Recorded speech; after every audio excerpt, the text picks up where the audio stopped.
like to call to order the May 30th, 2014 Health and Human Services Board.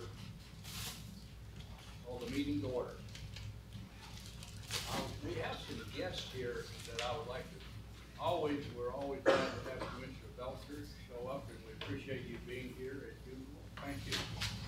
And John, you have a gentleman that we need to get to know. Yes. Since you recruited him. I did. We would like you to introduce him for us. Yes. This is Dr. Paul Hendry, an optometrist here in town.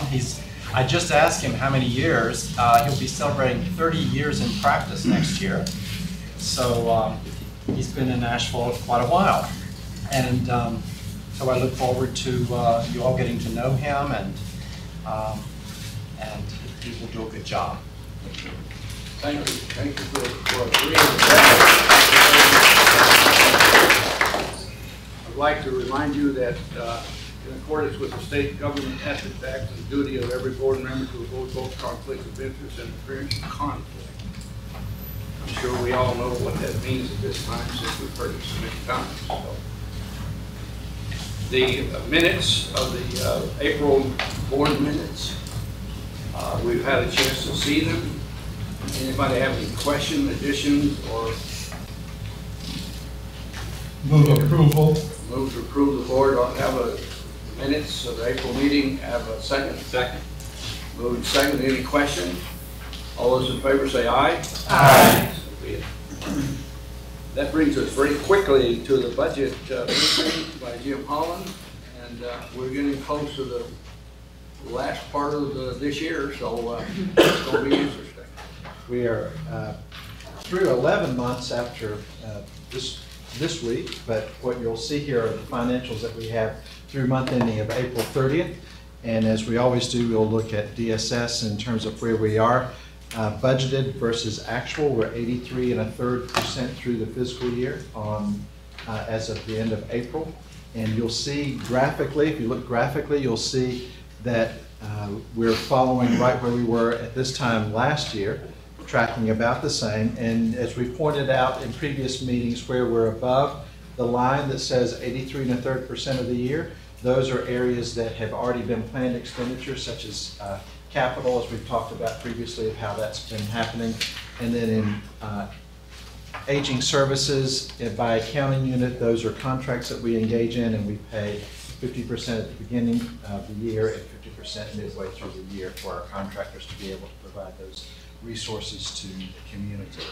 Everything else is right in order in terms of our percentages, and we're on track to finish the year strong.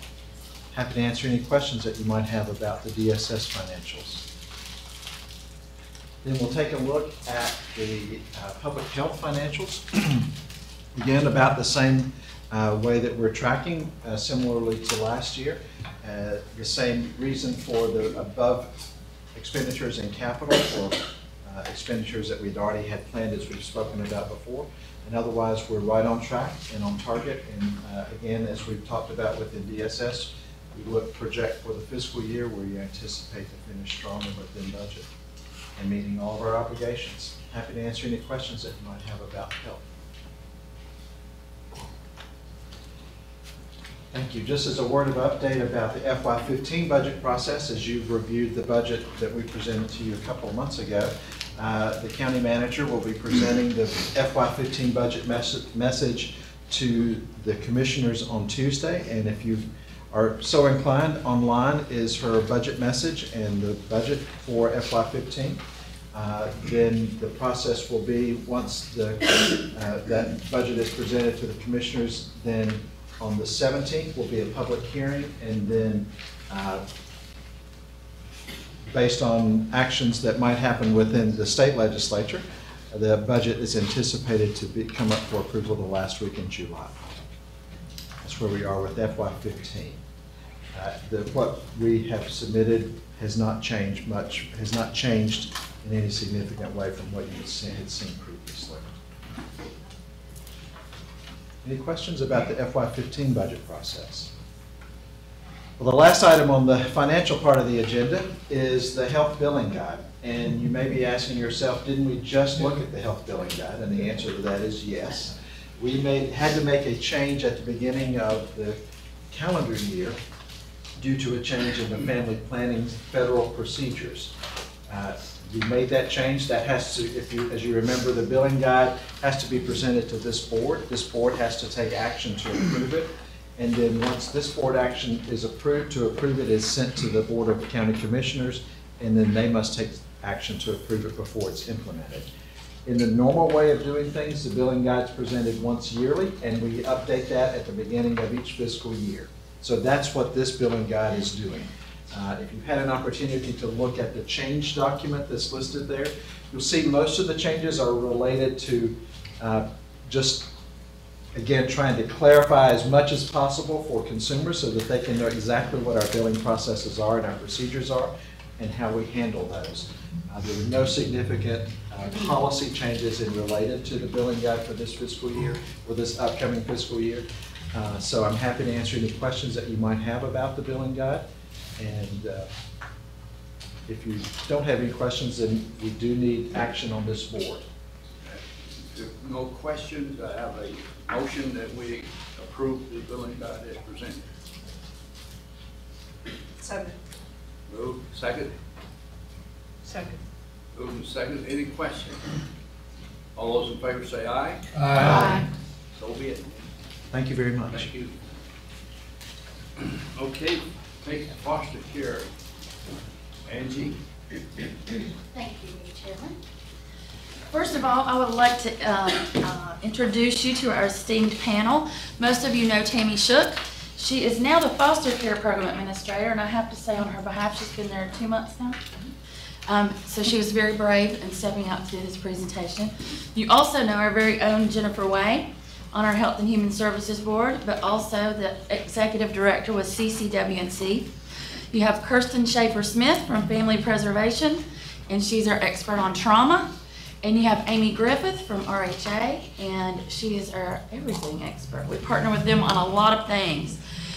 Foster care is extremely complex, and so we're going to try to let you leave here today with a greater understanding about what it is, but more importantly, why it matters. Why does it matter that we do this work? Why does it matter that we invest in evidence-based practices and interventions that help them get to better outcomes? One of the things that we know about kids in foster care, research has studied it over and over again, they have an increased incidence of homelessness. They also are more likely to live in poverty than kids who are not in foster care. They have an increased risk of substance abuse and mental health issues. They have less achievement in education, and they have increased teen pregnancies. So as you can hear from that, all of those poor outcomes we're responsible for as a Health and Human Services team to try and intervene and make those better for those kids. So you're going to hear today from our partners as well as Tammy around this topic, and hope to answer any questions you have. I'll turn it over to Tammy. Thank you. So I am back in foster care. This was my initial job at Buncombe County when I was hired here in 1991. So it's been a while, but I'm glad to be back in something that I consider to be my first love of social work. So Angie mentioned, why should we care? Why should we be concerned about maltreatment of children in our society? And it's fairly easy to be concerned when you hear those horrible news stories about children who have suffered traumatic brain injuries because of shaken baby or broken bones. But what are some of the other long-term impacts of child maltreatment that might not be so noticeable, that might not make the news in those horrible news stories? So we're going to start by looking at some of those. There are many, many impacts of maltreatment on children. Immediate impacts and long-term impacts. I'm just going to point out a few. Under the biology section there, it talks about increased medical problems. So whether that tugs at your heartstring or at your pocketbook string, as a taxpayer, let's talk about that a little bit. If children have increased medical issues because of child maltreatment, then they have increased medical costs. Most of these children, Angie mentioned, are in poverty. So where does their medical cost come from?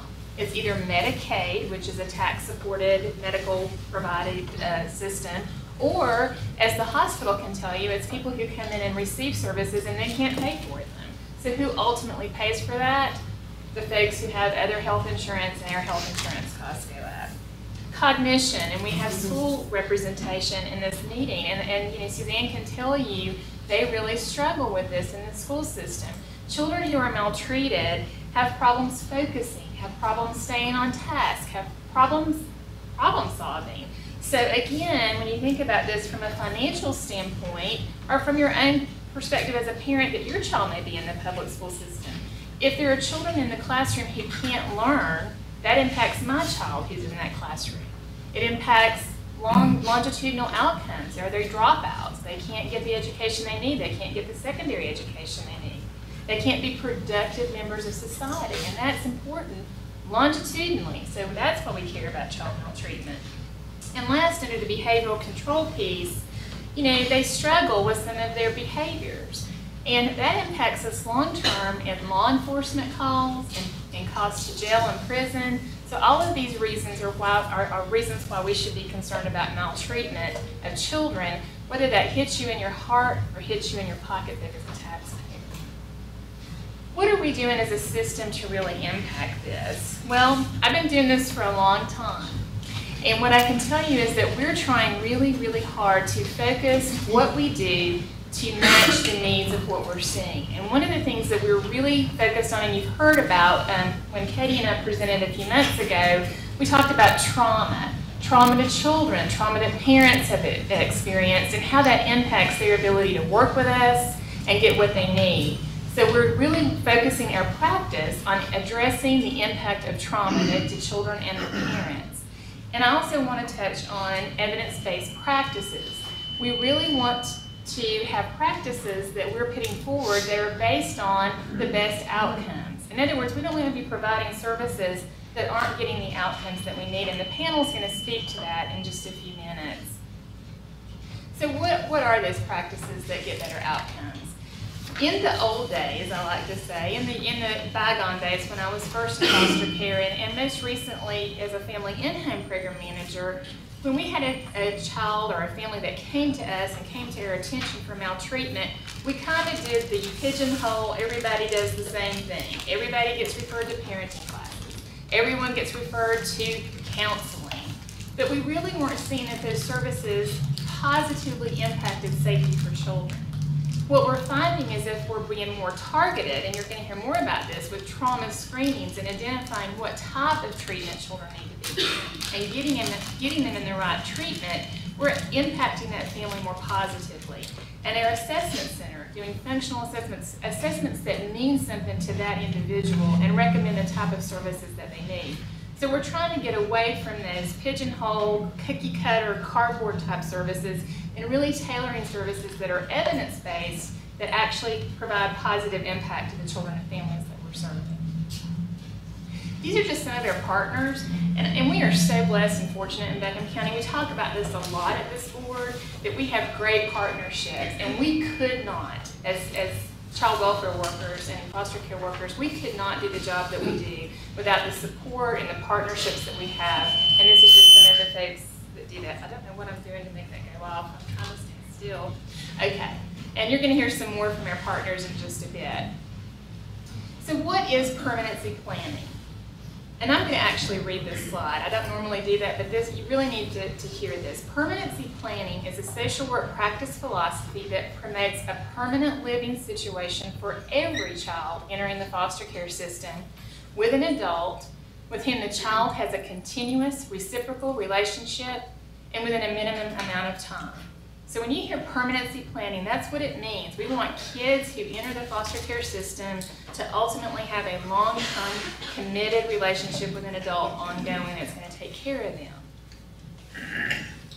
So what are our goal options? So when a child comes into foster care, remember we're talking about children who have entered the legal custody of the department. These are children who we have legal custody of. What do we do with that? So we develop a plan, a goal, right out of the gate with the family, and these are the goals that we have, and I'm going to talk about them just briefly. reunification with birth parents or the caregiver that we removed the child from. That's pretty self-explanatory. That means that we work with the birth parent or the caregiver that we removed the child from to take away the safety concerns that brought the child into care. That's where we talk about the services we provide. What can we do to make sure that that child can return home to their family of origin safely and remain there and be cared for permanently by their family? That's reunification. Adoption is when reunification isn't an option, and we've eliminated that as an option, and the children have been legally cleared to be adopted, either by the parents voluntarily relinquishing their parental rights or by us terminating their parental rights in a legal proceeding. And then we seek to place them in an adoptive home, and you know what adoption means, and then be adopted. Before I talk about the bottom three, I want to make the point that before we can move to any of those bottom three options, we have to rule out the top two options.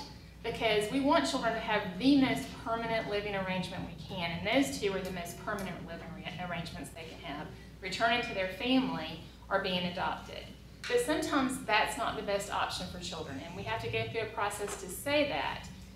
These options are legal guardianship and legal custody, and I'm going to talk about the two of those options together. They're often used interchangeably, but they are somewhat different. Legal guardianship is a more binding legal arrangement than legal custody. A guardian cannot be removed by the court unless they're found to be unfit. They can resign their guardianship, but they can't be removed unless they're found to be unfit by the court. In custody, basically another party can come in and ask to have custody taken away from that custodian, and they can assume custody. So it's a little less legally binding. You hear this interchangeably, but they're two different distinct things. APLA, or another planned permanent living arrangement, is for our older teens in care. Those are basically for those 16 to up to 18-year-old children in our care who, for whatever reason, none of these other options are an opportunity for them. And it's a situation where it's an adult, it's a caregiver, and they have a reciprocal relationship with this child. They're committed to this child. They're willing to be there for this child, but they're just not willing to take on legal custody or guardianship of the child.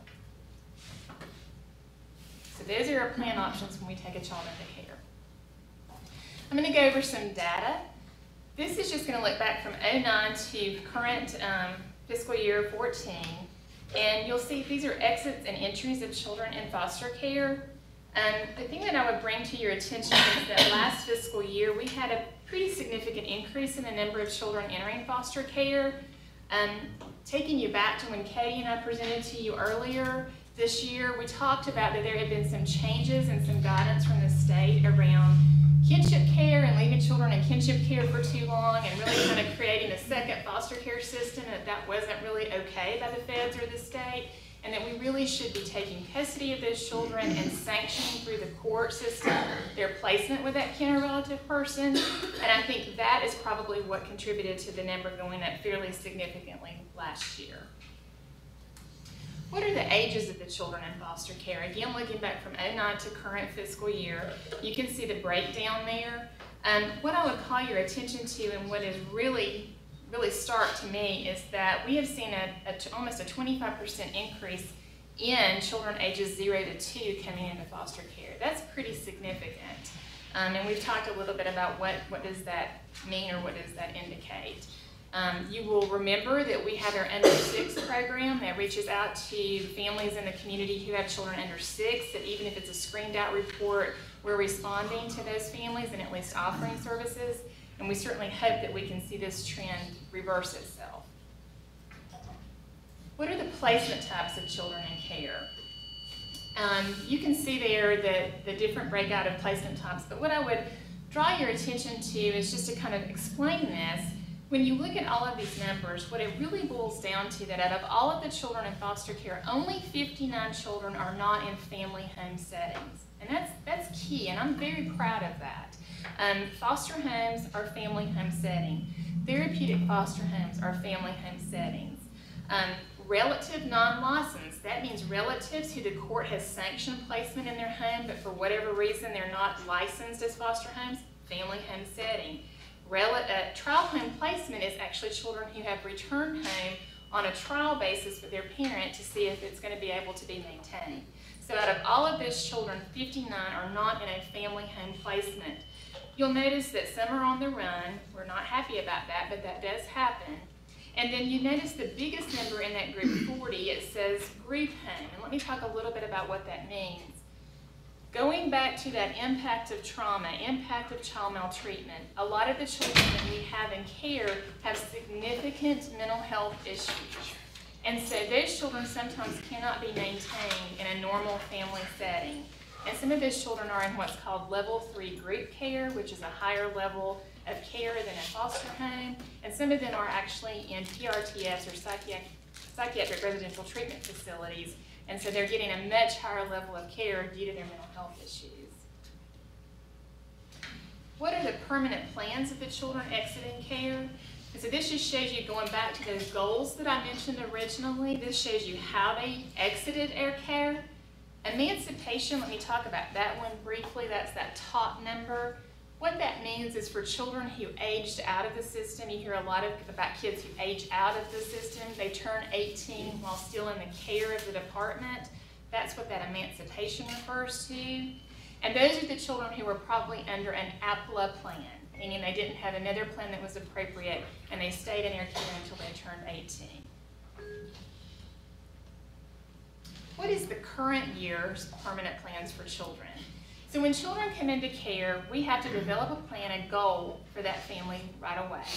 And most of the time, as reflected by this, that plan is reunification, meaning most of the time we're working very diligently to try to reunify those children with their parents as soon as possible. If we can't, then remember adoption is our next goal. And that has to be ruled out before we can go to the other plan goals. When it says not yet established, those are children who have probably just entered care and we just haven't had that meeting and come up with a goal yet. So let's talk a little bit about cost of care. I hear rumors all the time, y'all take kids into care to make money. Well, I can promise you, we do not make money off of having children in foster care. This is a study from the University of North Carolina, it was done in 2006. And basically what they found is that for children who have a long-term stay in foster care, which unfortunately does happen, for a 7-year stay, the cost of care for that child per year is a little over $86,000 per year per child, okay? And so we actually did some calculations, one of our HISPs did, and found that if you do the Consumer Price Index inflation, it's now a little over $95,000 because this was done in 2006. So we don't make money off of children in care. It's a very expensive endeavor to have children in foster care. And I've heard the opposite. I've heard from people in the community said people take in children into their homes to make money. Yeah. That's what I've heard. Yeah. Not necessarily you're as an agency making.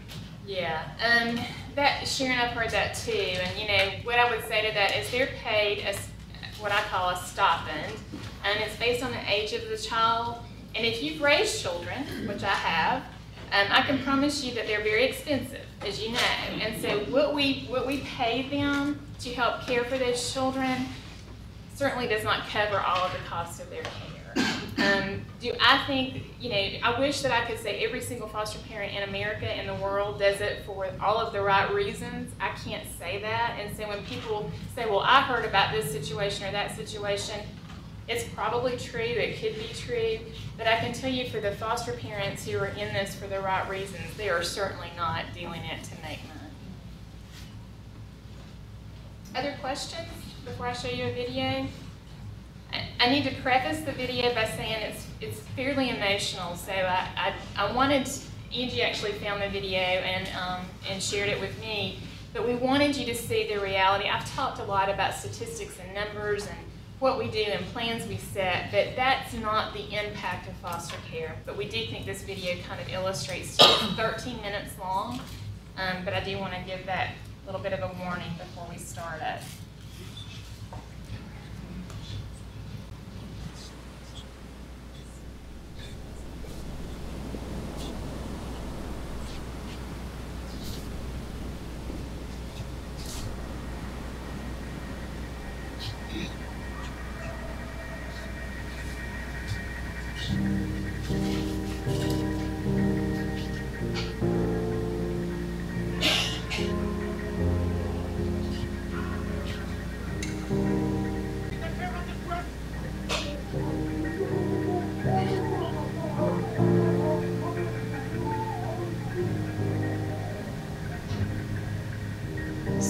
someone hurts you so bad.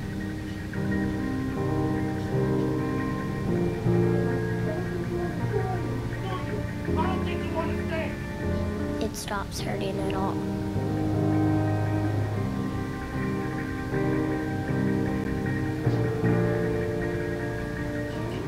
Until something makes you feel again. And then it all comes back. Every word. Every hurt. Every moment. How could you ever understand where I come from? Even if you ask, even if you listen, you do not really hear or see or feel. You don't remember my story. You haven't walked my path. You haven't seen what I've seen.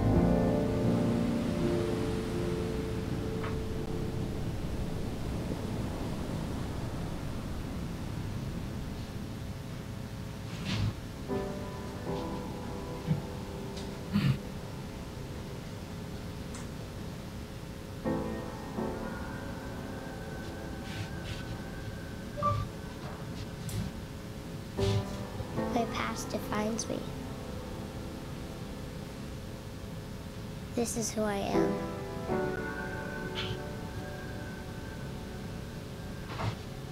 I am unseen, unheard, unwanted.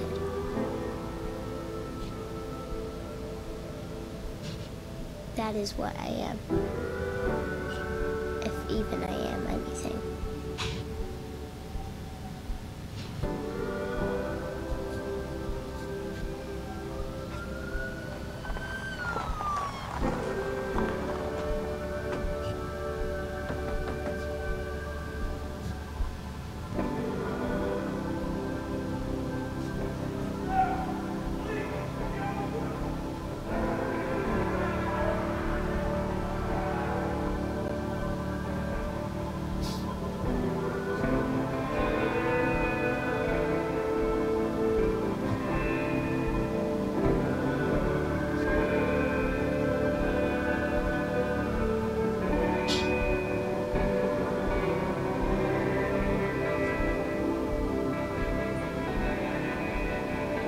It seemed like the same thing that held me up forced me down.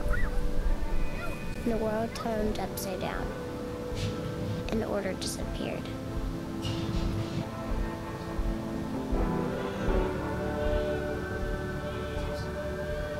Nothing was how it was supposed to be. And a heavy sadness filled my soul.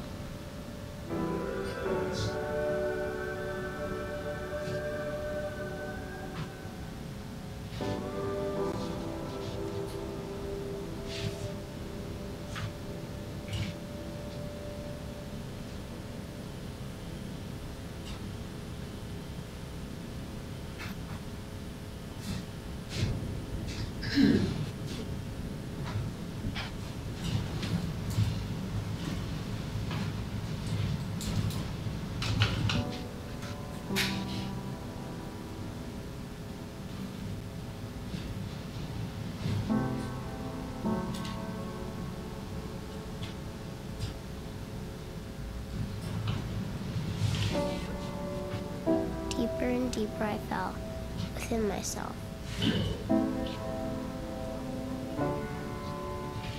And nothing could draw me out.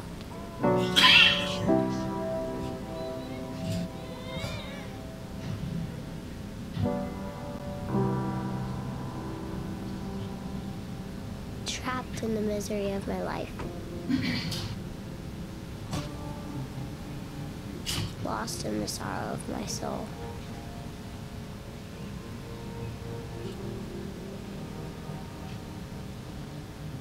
Unable to see the light. unable to see the dawn. To feel. To hope. To dream.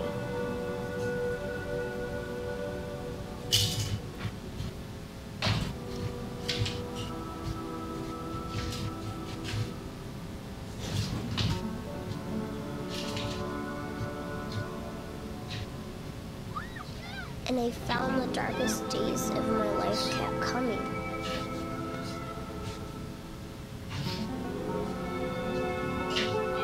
The blackest nights for my soul never stopped.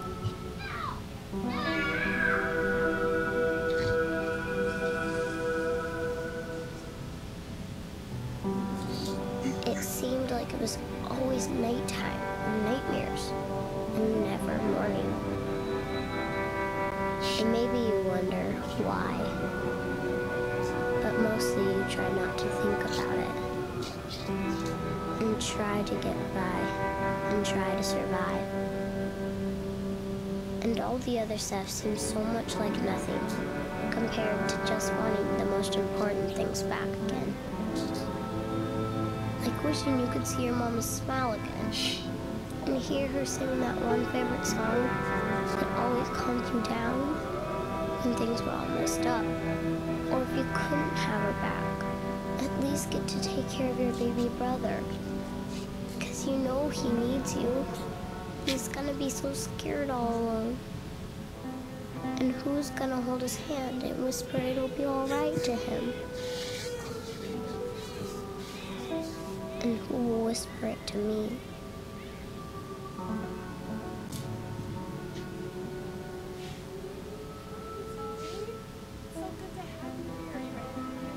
I know I am helpless, dependent, desperate. But what happens when those you need the most threaten your very existence? I've heard plenty of promises, and they all sound the same. But push hard enough, and sooner or later, they all prove to be empty. The sun comes up every morning, but do you know where? Each place, it's somewhere different. It's hard to find east when you keep moving around. But at least it comes. It always comes. I've come to depend on that.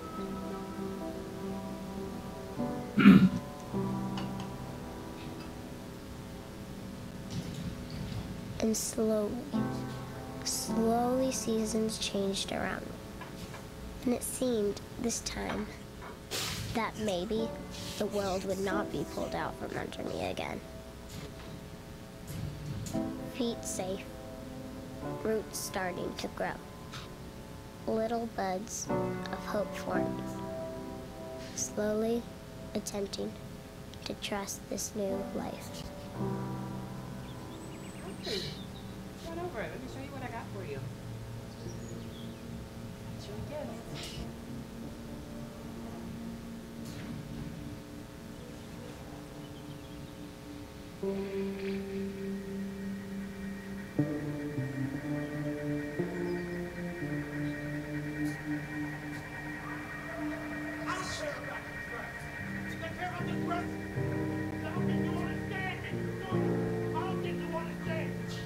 I wish someone would tell me it's gonna be okay.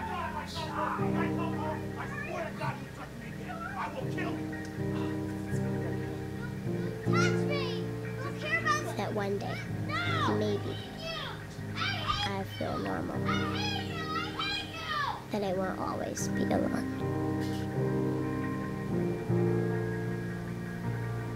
That I'll have a mommy who will hug me and be strong for me. Because maybe I can't do it all by myself.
This, my past, my history, my story, is not my fault. It's not because of me. It doesn't have to be what defines my future.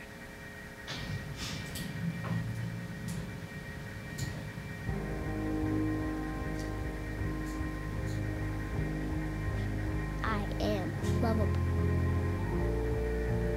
I am worthy of care. And that glimmer of light, it makes all the difference. The glimmers of light give me hope that someday my summer will come.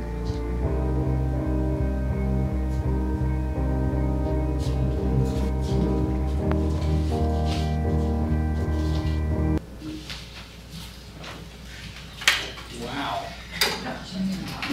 On the credits there, who wrote the full entry? Does it say on there on credits?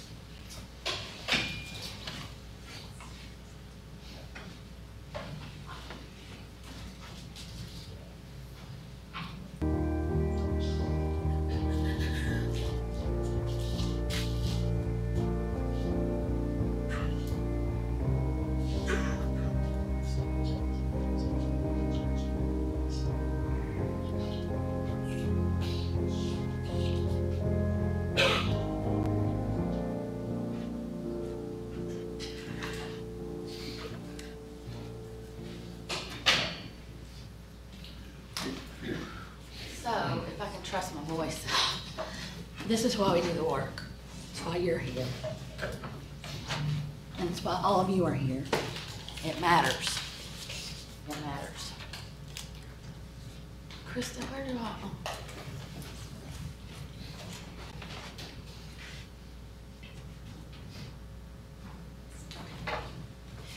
So now you're going to hear from our partners, and hopefully this kind of gives you something to go on about why we need these interventions. Trauma, you saw some of that play out in this. You saw domestic violence play out. You saw a child having a trauma trigger with the dress of something that happened. And so Kirsten's going to talk to us a little bit about, I'm going to skip over so you have time. Kirsten's going to talk to us a little bit about trauma. The interventions they are doing with us with our foster children. I want to make sure, because you've heard my health colleagues talk about ACEs or adverse childhood experiences in the past, it's the same thing. What we know is that a child who has 6 or more adverse childhood experiences, they have risk of decreasing their life expectancy by 20 years because of some of the impact of trauma can have on health and mental health. So Kirsten is going to come up and talk to us about trauma. Thank you guys. Thank you guys so much for having me here today, and hopefully I can provide a little bit of information about trauma. A lot of the youth who enter into services with the HHS have been impacted by an adverse childhood experience or by a traumatic experience. And what happens for youth who have experienced a traumatic event is that it shapes some fundamental assumptions that they have about the world and how their place in the world is. Most importantly, they don't feel safe in the world. They don't have that core sense of safety, and that impacts their brain development and their functioning at all levels: emotional development, social development, cognitive development, and just their ability to learn and to function in daily life. And really what happens, if you think about the brain and how the brain is put together, you have the core functions of the brain. So you have your brain stem, and then you have your kind of lower or downstairs brain. This is your survival brain. This is where a lot of youth and people, adults as well, who have been impacted by trauma stay. They're unable to access the higher functioning pieces of the brain. This is our prefrontal cortex, where we have problem solving, advanced functioning. This is where we learn. This is where we develop skills. This is where we process. They're stuck down here in survival mode. This is your basic brain functioning. This is where fight, flight, or freeze happens. And this is what happens to our youth and to people who have experienced trauma. They're stuck in the downstairs primitive brain, with fight, flight, and freeze. So if you think about the behaviors that you see typically with people who've experienced trauma, it's all across the board.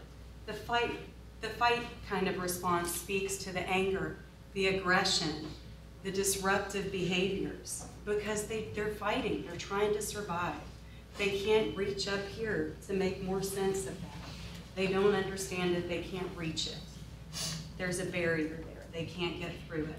When you look at the flight, the anxiety, the fear, the avoidance, shutdown of emotions, I can't access those things. I'm afraid to feel, I'm afraid to experience, I'm afraid to trust. And then the freeze, that's just shut down, you know. I can't think, I can't do, I can't concentrate. So all of that happens and they're stuck down here. And that's where we see the behaviors, the disruptions and placements, all of those things that so amazingly impact the youth and the people who've experienced an adverse childhood experience, or more importantly, a traumatic experience. And so what treatment is aimed at is helping them be able to access the higher levels and resolve that trauma. Because their development, their future, when you look at the health risks that are associated with people who've experienced a traumatic event, the reality of it is they're in survival mode. They're not thinking about, wow, these drugs are going to impact my ability to have a productive life. That's a great argument to make and to try and sell them, but they're not up here. We're talking to the upstairs part of the brain and they're down here.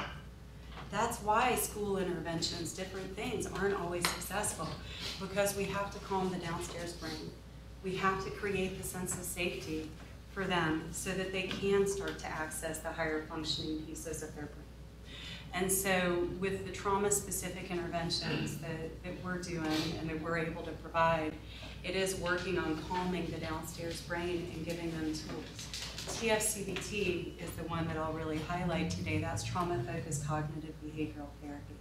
So TFCBT is designed, it's a phase-oriented gradual exposure approach to youth who've experienced a trauma.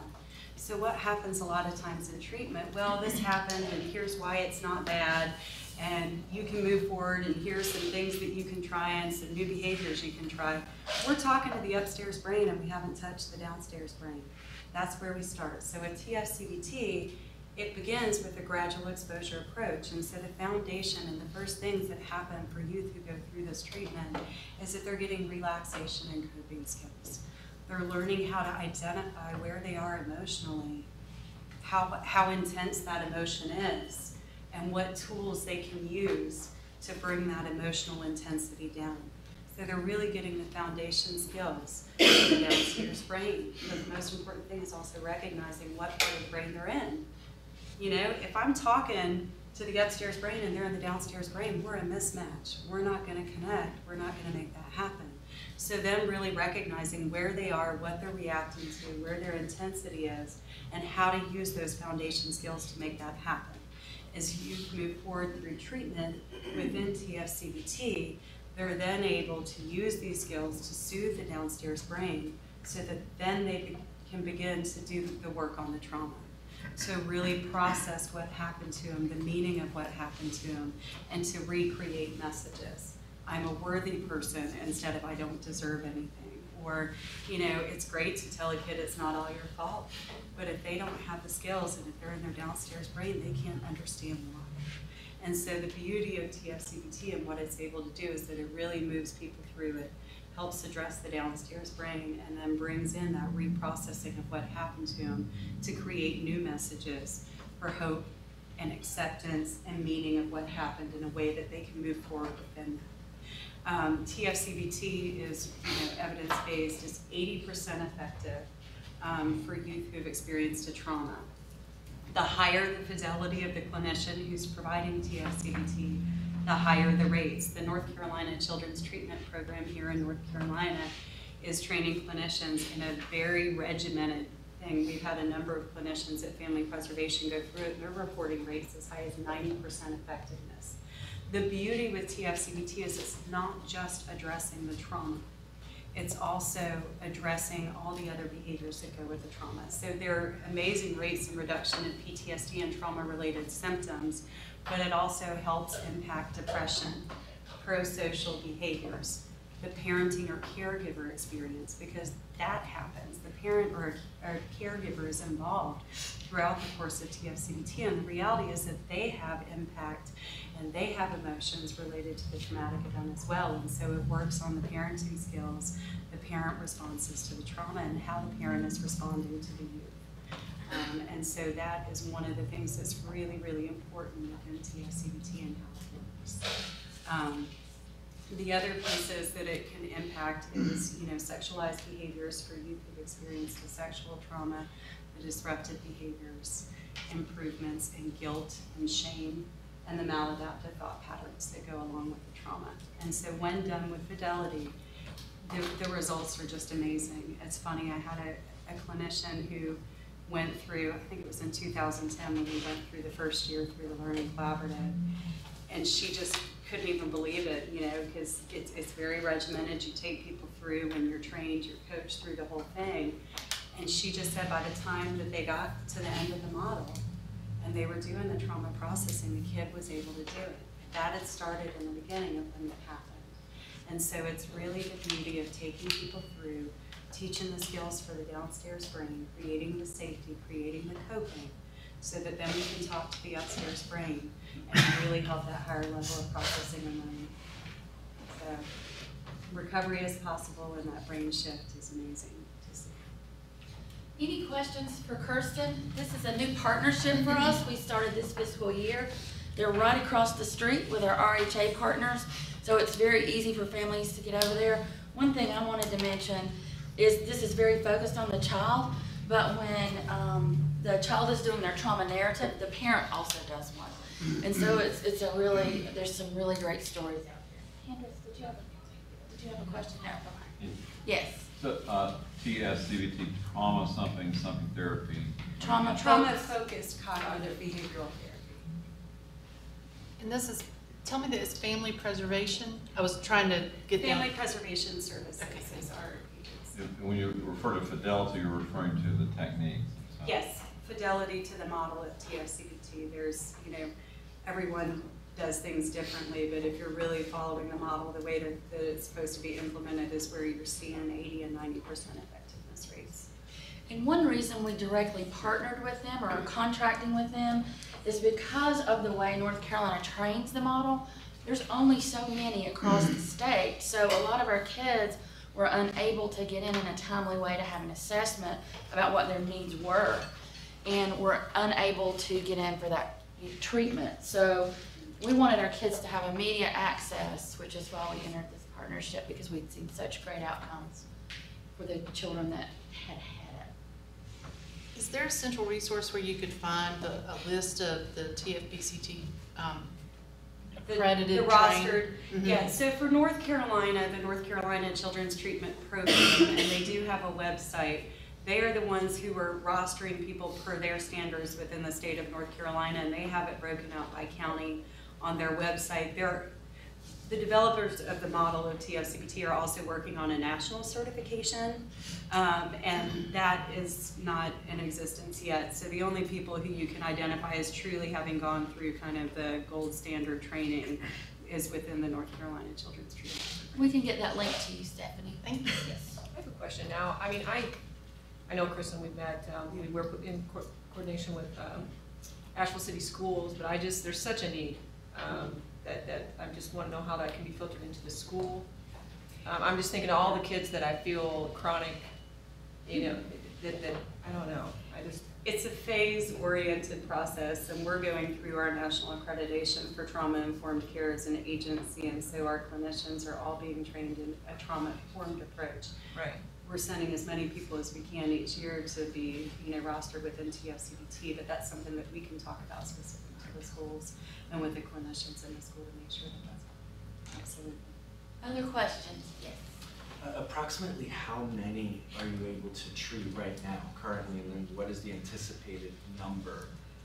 We're watching that. Currently, we have 2 clinicians on the contract that we have with the HHS for the foster care and family and home youth. And so their caseloads can go up to about 25, 30 youth, between 20 and 30, depending on how many are getting true TFCBT versus trauma-informed care, and that's just kind of what qualifications they need. So 40 to 60 currently, and then we have the ability to add another clinician as we need to once the volume is there and as that grows. We just started March 1. March 1. Actually, so from March 1 to now, that's pretty significant, you know. Yes, Dawn. You said they work with parents. Are these foster parents or biological parents? Biological parents. So what do you do with the foster parents with whom the child is now living? Tammy, you want to address that? They do work with the foster parents. I think you saw in the video an example of just how frustrating it can be to deal with these behaviors. And so part of TFCBT can be helping the foster parent kind of just understand. We're also doing we have some training through Project Broadcast. You've heard us talk about that before, the trauma pilot project, child welfare pilot project from the state. And we will have offered one round of it. We're going to offer another round to our foster parents, just so that people can learn more about what trauma looks like, so that it's not the kid being bad, but the child's reaction to trauma and understanding trauma triggers. You saw that in the video. So that if foster parents can understand more what they're seeing, they're better able to cope with it as well. We're working with our partners in South Carolina, and they have a saying, and I loved it. It really spoke to me, which is children don't disrupt. Adults just don't have the tools to be able to deal with what their issues are. So we're kind of going from that premise with this. Suzanne, I'm sorry. Could there be something in what Candace was referring to, that we could scale it to what teachers, because teachers do not know what trauma triggers are, and you know, we know when we punch buttons in the classroom, but we had some training on sensitivity to those triggers. Yeah, absolutely, and we did a small training for the William Randolph School. It was just a half day back in March, so I mean, that's something that, I will make that connection happen with Kirsten and you and Candace, and perhaps we can talk about hosting a lunch and learn or something. that'd be great. Okay. I don't want us to walk past this moment without saying to this board, and I know Commissioner Boucher is still here, Commissioner King had another appointment, that this isn't available across the state, and it's not available in the mental health system. This is about a county that recognizes we have to invest dollars in allowing our health and human services to purchase evidence-based interventions for these kids, and that does not exist everywhere. So we thank both this board and the commissioners for their support. It's a great point, and this is another example of that. What Jennifer and I are getting ready to talk about, no other health and human services is doing in the state. So all eyes are kind of on us, which can be great and scary. So CCWNC, one of our other partners, Smoky Mountain Center, who is not here today, are working together to really try to coordinate care for those kids that are in foster care. Because what can happen when kids come into care is they get pulled away from their medical home that they've always had. No one's looking at what their medical issues are along with their mental health issues. So we really wanted to target our work for these kids to make sure that care is coordinated so we can increase those well-being outcomes. So we've got 3 goals in this for right now. And again, this is brand new. We started this current fiscal year. So we want to increase those well-being outcomes by coordinating all the care for those kids. We want to make sure they have a medical home, and hopefully it's their original medical home. And we want to decrease cost. We've done a point-in-time count or poll prior to starting this about what the cost was for all the children that we have in care. And so we'll be comparing that number to the end of the year to see where we are. Now I'm going to let Jen talk about what the model looks like. So Buncombe County has definitely been on the forefront of encouraging enrollment of foster children in medical homes for a number of years now, really. And this was a population that has previously been excluded from participation in medical homes from a mandatory standpoint. They were always set to the side, and yet they're our most vulnerable children who can benefit from that overall coordination of care and somebody really keeping an eye out for all those critical transition points and making sure that the plan of care is coordinated. So this project, when Angie came to us with this idea, was just one way of really taking that coordination to the next level. They're in care, they're assigned to a primary care medical home, but what we've done is placed a care manager who works for CCWNC, but who sits in-house at Buncombe HHS with a foster care team and is really working to integrate care from the moment that the child enters care, to assure that children as they enter care are receiving coordinated access to those initial health screenings and comprehensive health assessments, in addition to mental health care and dental care, which are so vital. And, you know, as the video pointed out, I'm still reeling from the video, by the way, you know, that is such a critical time. There is so much going on for the family that things like well care and those screenings could easily get lost. Dental care could easily be something that's missed. And so I really commend Buncombe County for you know, placing some attention on the importance of that care. In addition, the Academy of Pediatrics has come out within the last year or so with an accelerated plan for children who are entering care, and a part of this role, this care manager's role, is to really educate the medical community about that accelerated plan for well care and those screenings for children as they enter care. So there's a tremendous amount of time spent working with community providers as well as staff at HHS about the importance of getting kids to those screenings within those new time frames. And then also, from a care management standpoint, a holistic approach that we use is just ensuring that all of those logistics for those children are being coordinated and somebody is helping them to navigate the system as they encounter, again, so many needs that require coordination, not just from a health standpoint, but as we mentioned, mental health and the school system as well. So I think in closing, what I would say is that there's a tremendous amount of effort that has gone on in this short time that we've started this pilot on educating the community about the new standards of care for children in foster care. But in addition, the work that the care manager, and I don't think we have a slide for this, but I'll just tell you a story that I got from one of the social workers in foster care just as recently as 2 weeks ago, that really highlights the work that she's been able to do. So there was a child who was requiring surgery out of town in Chapel Hill, and the foster liaison that we have was able to work with the HHS foster care worker and the facility in Chapel Hill where the child was going to have this surgery, to get the procedure scheduled, to arrange the transportation and all of those logistics around scheduling a surgery procedure. The foster care liaison on my team, in addition, in an effort to prepare not only the child, but the foster care social worker who was going to be accompanying this child to the appointment, put together a notebook, a lot of innovative approaches, and that included information about the appointment, directions, how to get there, all of the little details that need to be managed and coordinated, in addition to the custody paperwork, the child's medical history, a list of possible follow-up questions that the foster would be important for the foster care worker to understand. While they were there at the appointment, the liaison, who was here in Asheville, gets a call. There's questions about vaccinations that weren't in the notebook but were critical to the appointment happening that day, was able to pick up that call, answer that question real time so that the appointment was not interrupted.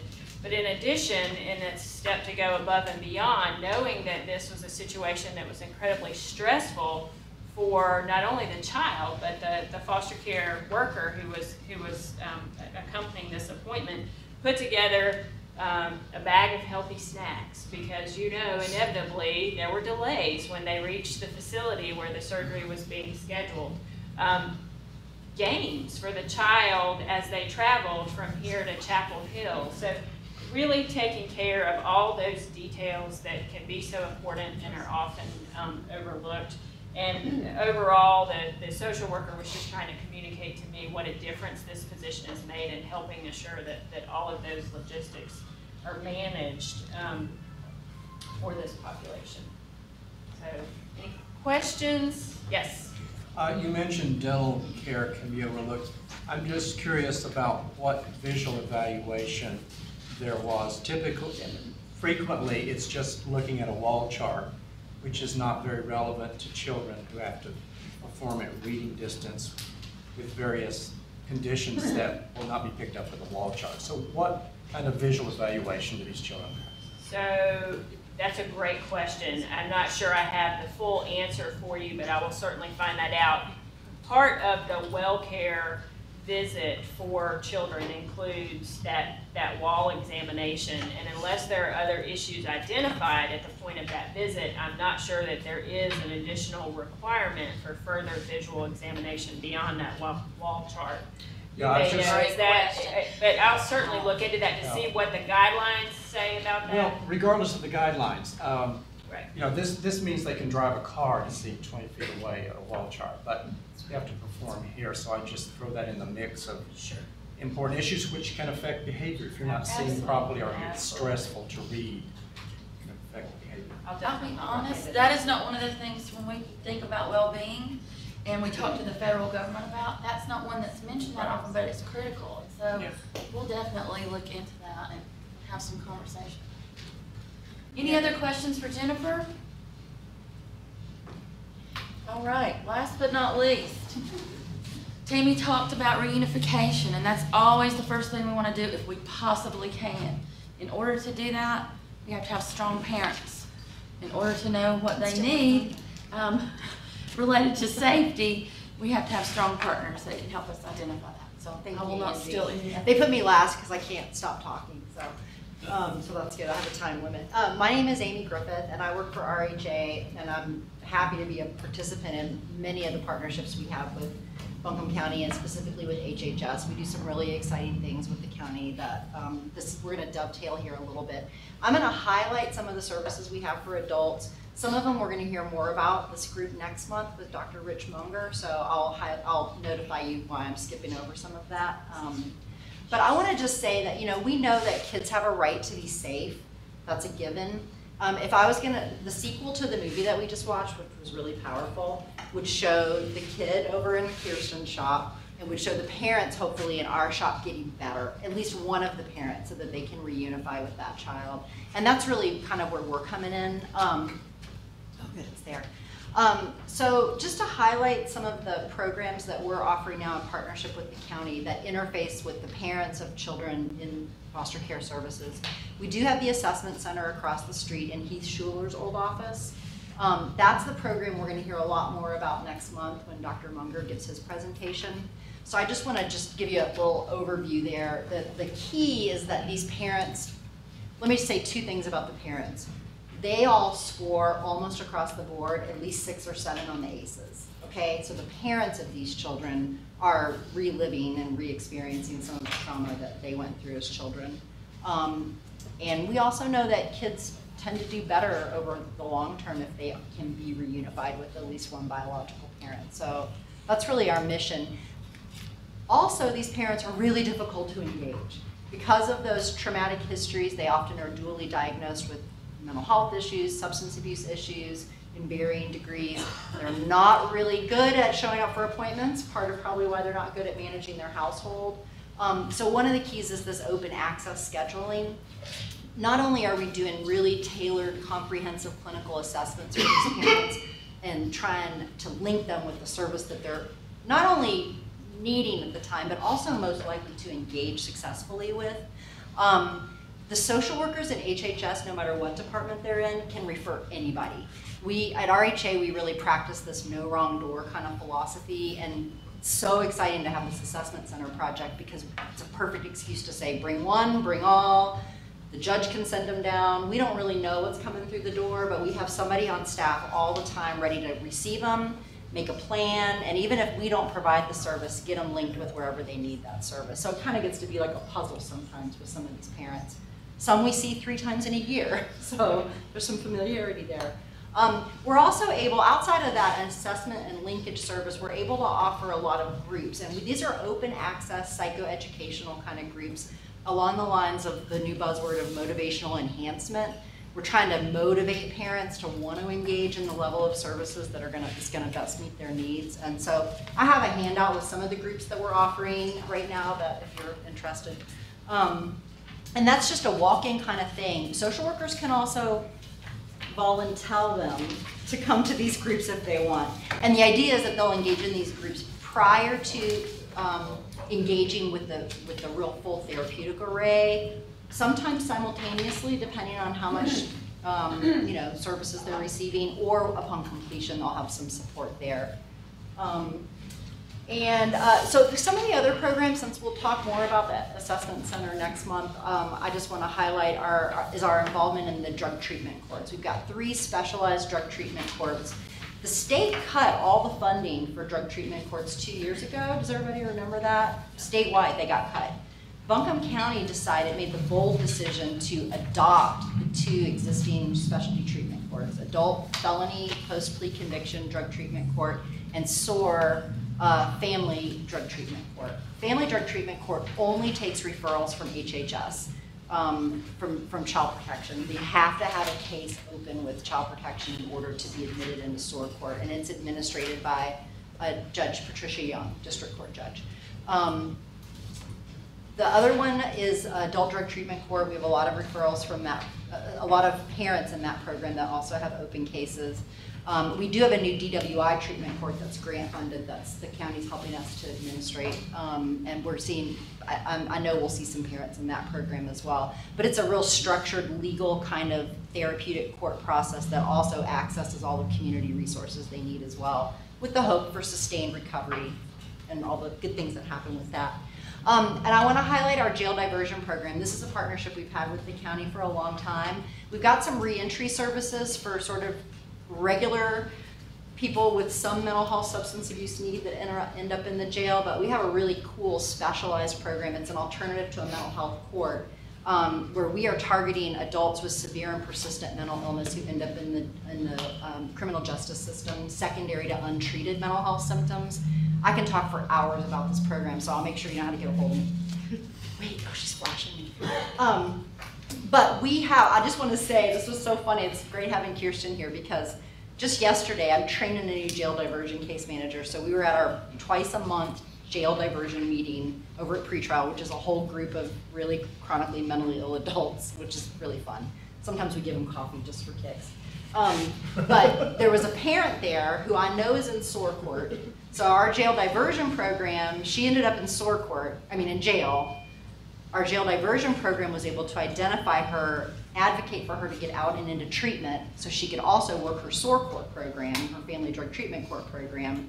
At the end of the meeting, she said, I know it's almost 4 o'clock and I need to leave because my kid, who's in kinship, I think, or guardianship, is having her TFCBT appointment and I'm allowed to join now. So it was one of the sessions where they're integrating the parent because she's doing very well. So we said, absolutely, run like the wind. And so it was interesting to see 3 programs that I sort of interface with all coming together at the same time. Okay, so I want to read a quick timeline. Do I have time for that? 1 minute. 1 minute, okay. I just want to give you a case overview. This person is in SOAR court right now. She's graduating on Wednesday, and it's open invitation to the graduation, so here's a flyer for you. We have 3 people graduating Wednesday, so that's exciting. This is a woman who is currently in SOAR court. In June 2013, she was referred and sworn into SOAR court. She had 2 children at the time, ages 2 and 3, that were in-home placement, and a 7-year-old that was already in a permanent guardianship. She was addicted to methamphetamine, and she was in custody for a probation violation due to some larceny she committed trying to get her drug of choice. She was sent to DOC on a 90-day CRB, pregnant as the day is long. She gave birth at DOC, and the infant was placed immediately into foster care. In July, 1 month later in July, she was released from DOC off of probation. SOAR court placed her in a halfway house, and she started her intensive outpatient treatment at Pathways of Change.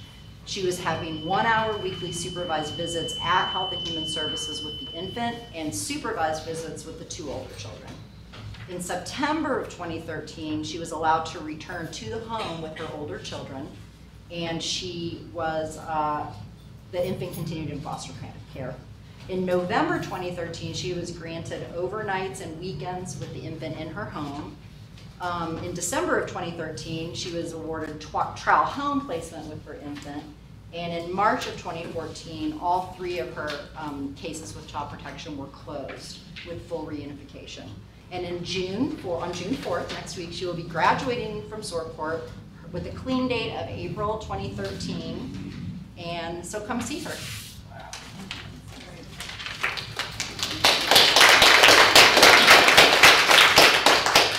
So I'm going to be very quick.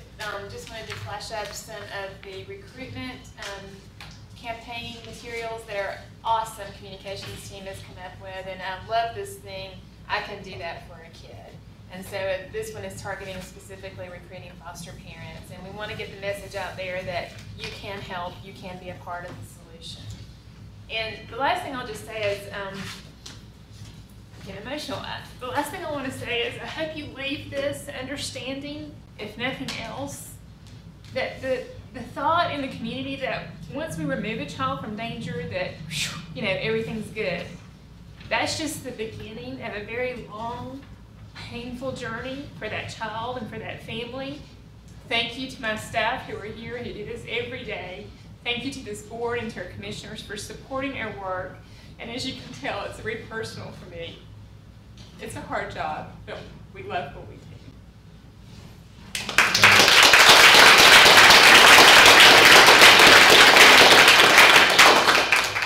I have to say that that's a very powerful program that you all class. I also look at it and I say, Tammy, to you, the child is so important, and the parents who take care of the child are extremely important. I'm concerned about how it affects the employee. And because we talked about how it affects the child, how it affects the parents, people, it also has to have a big effect as it is on you to the people who work at that every day. Well, one of your future panels is on workforce resilience. We invested a lot of money in resources in support and trauma, and from that same trauma perspective for staff. And that's one of your panels coming up, is workforce resilience and trauma. So. And RHA is our partner that houses that person. It's a very good point when you watch that video and think if you live in that world. Also think you have to, when you talk about the work CCNC's doing, I don't know how anybody argues against integrated health and human services. All you have to do is hear that one story about one child and know how do you approach children when you're not looking across health, social services, behavioral health, dental, eye care, all those pieces. They did an amazing job. Yeah. My hat's off to all of you who are involved in that procedure every day, because that film was very, very tough to watch. I'm walking over here because with John Whitner, please come. I'm going to get ahead a little bit here. John, come here. You have to do an eye chart, John. This happened because I went to the... I figured you went out there for a reason, but anyway. Cover your right eye and see if you can read this. John is going to be leaving us, and we're going to miss you, buddy. We're going to miss you.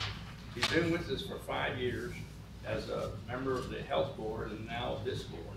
And we appreciate everything you've done. And a person who is an optometrist sees things a lot better than we do.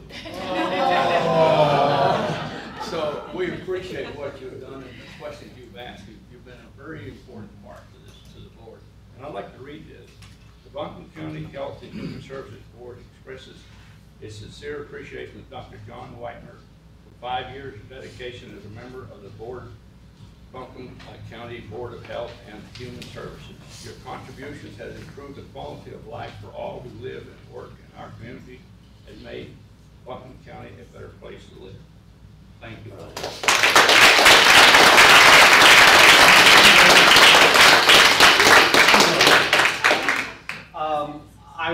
We've heard this before, your work matters staff-wise, to make all these things, our county a better place to live. And I'm just very grateful that I've got to know some of the staff here, and I appreciate your work so much. And I've been happy to be part of it. and maybe share my vision for the importance of vision care as you're developing programs and helping our children and all those in need of greater access to healthcare services. Thank you.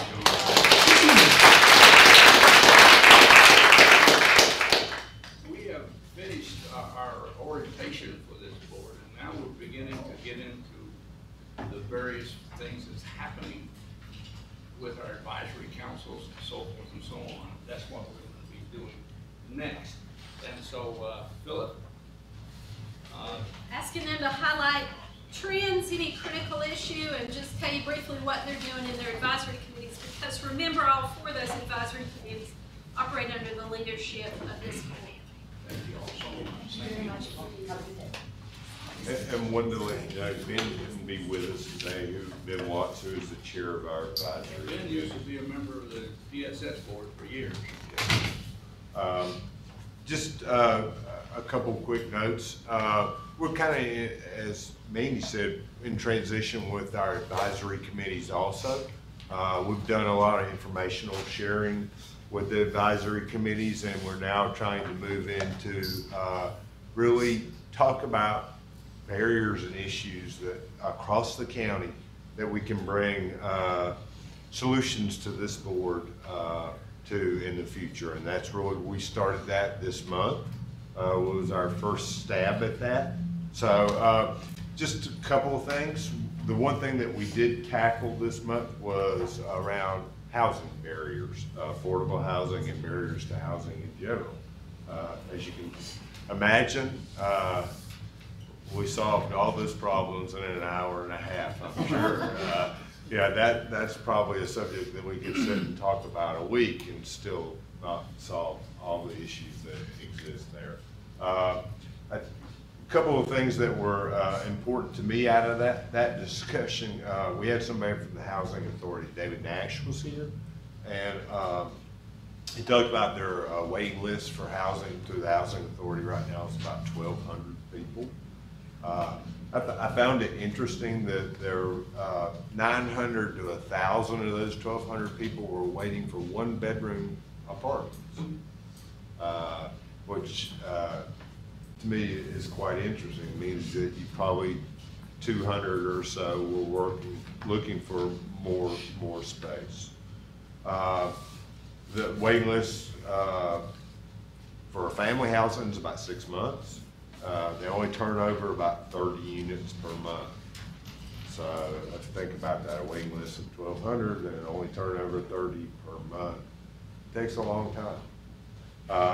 We also had folks from Physical Legal Services here who talked about the barriers that they see with housing, especially with their clients. And part of that was around more land zoned for multiple family housing, and also conditions of rental property, obviously. And then some of our partners like Evelyn and ABCCM say that they see a huge number of customers who need help with housing, but they have few resources to be able to help them. So we'll continue that discussion in the future. That's a long-term discussion for us. I would welcome any input from this board around topics that you would like for us to tackle from an economic services level in the future. Any input now for us on things that we could be working on? So, You actually have enough on your plate as it is, but Phillip, we appreciate you being with us now, by the way. You're been with us a short time, and we appreciate what you're doing in the economic services. I truly enjoy working here. I enjoyed working here many years ago. I enjoy working here now. I came back just in time for all the fun with NC Fast. And so I truly do like the challenge. And we'll mention one thing that we're working on that we did mention to our advisory board about that, around NC Fast issues. We're working with AB Tech right now, which I think is a benefit for us to develop a kind of a curriculum or certificate program for our staff who work in the NC Fast world, That's been a really great partnership so far. We've not rolled that out yet, but we did talk about that advisory committee. We're really looking forward over the coming months to make that a reality. It's not something that we really believe that can be a regional initiative in a lot of ways. I've spoken with a lot of directors from regional organizations who say, tell me when, where, and how much, and we'll send staff. So it's not something that's happened in our world, in the economic service world in the past. It certainly has happened in the social work side of the world for years and years and years, and the states provide that training. So I did mention that. So. I'll say, as Phillip sitting down, that we will work on a way to post all the agendas of all the advisory committees, and board members are welcome to drop in on any of those. And if you are particularly interested in the subject, be it subsidized childcare, something public health's working on, you may just want to drop in for that particular advisory. Thank you, Dr. Locke. Okay, public health, Gibbie or no? Well, thank you.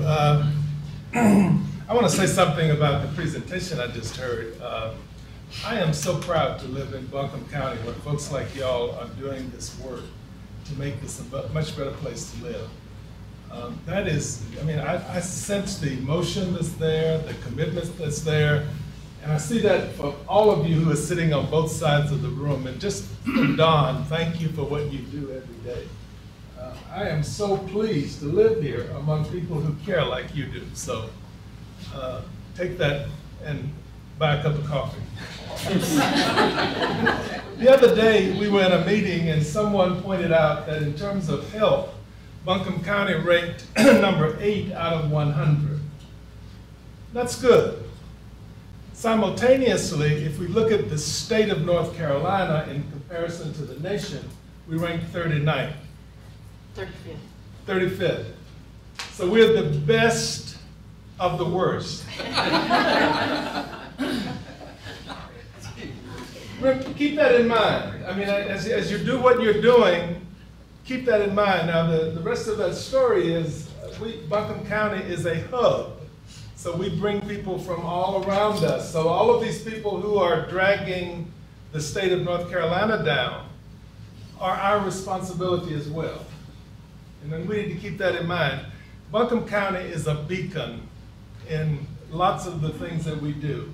And it's important to you to know that you're a beacon and to accept that responsibility, because we do it well here. And I think all of us are pleased to live in this community as a result. The health advisory now. I had 5 minutes, so I just took one to personal privilege. First of all, let me point out that I am co-chair of that committee with Paul Vest from the YMCA. And he and I co-chair that, and we're happy to do that. The role of the Health Advisory Committee is to serve as a catalyst, providing leadership, support, and coordination to assist the community of Western North Carolina, Buncombe County specifically in Western North Carolina, to meet its health goals. And we oversee the community health improvement process. I'm sure all of you know by now, know CHIP. You hear that quite well. In fact, you've got a handout, which I'm not going to make a vision analogy about this at all, because I'm sure you can't read it, but that's okay. This explains, this is a part of a Prezi presentation. No one does PowerPoint anymore. We're Prezi focused. But this identifies the 4 main community priorities that we have: healthy living, preconception health, early childhood health and development, and access to care.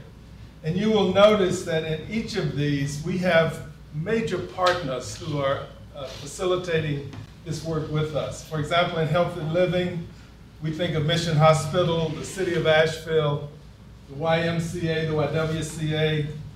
If we look at preconception health, we're talking about MAHEC, CCWNC, and the Fullerton Genetics Group. These are just some of the partners who are involved in this work. And then if you look at early childhood development, Children First and Smart Start are among the partners. So this is not something that we're doing in isolation. One of the things that we did last year was to bring together all of the participants in community health in any way. If they touched any way on community health, we brought them together in focus groups of about 70 different organizations. And we still are identifying others who touch on us as well. These organizations have met together since the spring of 2013. We're collecting all of the work that's going on in the county around health and figuring out how to address the priorities that we have identified. We're using a process that's getting a lot of attention nationally around collective impact. And we understand that this is not something that the health department can accomplish on its own. This is something that's going to be accomplished by everybody in the county. And we will all share in the work and we'll all share in the glory. I said we've attracted some national attention. Buncombe County was chosen to participate in the Community Coalition Leadership Program through the Center of Creative Leadership in Greensboro. And we've also were selected as a finalist for the Culture of Health Prize. And this is really important because there were 256 initial applicants. They narrowed that down to 52, subsequently down to where we are now with 12 semifinalists. And by the next meeting of this Health and Human Services Board, we will know whether we have been selected, and it will have been announced who the 6 finalists in the United States of America. This is big. This isn't something that, and interestingly, one of the things that they said to us that we do well is we are working on the problems that we have. This isn't an award for what we've accomplished. This is a recognition that we have in place some processes to identify those particular solutions to the problems that we have. Richard served on the Board of Health previously, and he's going to talk about a little bit of the transition from that old board to where we are now with the advisory group. Yeah, our primary focus back then, or seemed to be, was as a provider of primary care. And we shifted to convene and facilitate positive health community outcomes. Now, that's about as easy as I've heard some staff say, herding cats. But it's been done, and I would like to thank the county commissioners, because I am a non-believer. When they said we want to consolidate, I'm like, you shouldn't do this, you shouldn't do this. We did it. It's like, God, we did a good one. And then for setting up the advocacy committees and Gibbie's leadership in bringing these people together. I think it's great to have her and this department involved in this and kind of writing her and providing a backbone. I would challenge or ask any of you if you can make it to one of those meetings. They are exciting. They're often project driven. You have assignments. It's well, as evidenced by the fact that we were one of the finalists out there. It's pretty neat and comprehensive. So I'd like to thank this board for letting us do that. And then Suzanne's going to tell us what we do. Stephanie. Stephanie. I'll be Suzanne today. Stephanie. I was looking at Suzanne, that's what I said. The last little spin on this is, you know, I've lived in this community almost 20 years in August. And during that time, I've had the pleasure of working in a lot of different environments in our community as a pharmacist and as a hospital administrator. Working with the process that we have now, I have seen the most organization.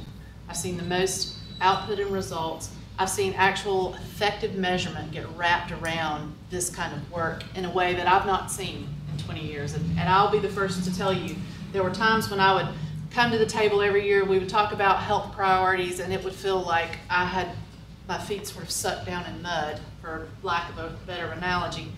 And that is not at all where we are today as a county. The collaboration we have, I think, between the hospital and the county is so much tighter in terms of, you know, hospitals are really investing in the health improvement of their communities, not only Mission, but hospitals across the country.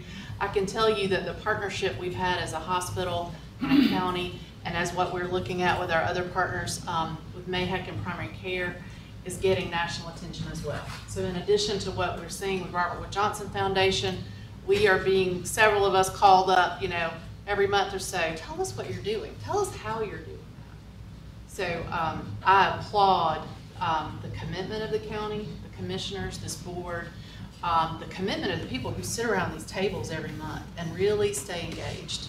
So thank you for that opportunity. It's been tremendous. Thank you, Suzanne. Any questions? That's a good role model. Good role. We work well together.